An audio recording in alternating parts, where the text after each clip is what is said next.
നമ്മൾക്ക് ഇതുപോലൊരു text effect ഇല്ലുസ്ട്രേറ്ററിൽ എങ്ങനെ ചെയ്യാമെന്ന് നോക്കിയാലോ? വളരെ എളുപ്പമാണ്. നമുക്കതെങ്ങനെ ക്രിയേറ്റ് ചെയ്യാമെന്ന് നോക്കാം. അതിനാദ്യം ടൈപ്പ് ടൂൾ എടുത്ത് നിങ്ങളുടെ ടെക്സ്റ്റ് ടൈപ്പ് ചെയ്യുക. നിങ്ങളുടെ കളർ ഫില്ല് ചെയ്ത് കൊടുക്കുക.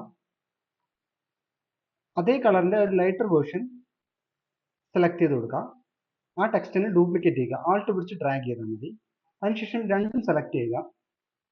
ലേയേഴ്സ് പാനൽ ഓപ്പൺ ചെയ്യുക. കളർഫുൾ ആയിട്ടുള്ള ആൽഫബറ്റ് മേലെ ഇടാൻ ശ്രദ്ധിക്കണം. അതിനുശേഷം select both, go to object, blend options. Specified steps select ചെയ്തതിനു ശേഷം 10 ഓർ നിങ്ങൾക്ക് ഇഷ്ടമുള്ള നമ്പർ സെലക്ട് ചെയ്ത് കൊടുക്കാം. ഞാനിവിടെ 10 ആണ് കൊടുക്കുന്നത്. ഓക്കെ കൊടുക്കാം. Again go to object, blend, make. അതിനുശേഷം ലേയേഴ്സ് പാനൽ ഓപ്പൺ ചെയ്ത് ഈ ഫോർഗ്രൗണ്ടിലുള്ള ഈ ആൽഫബറ്റ് ക്ലിക്ക് ചെയ്യുക. ഡയറക്റ്റ് സെലക്ഷൻ ടൂൾ എടുക്കുക.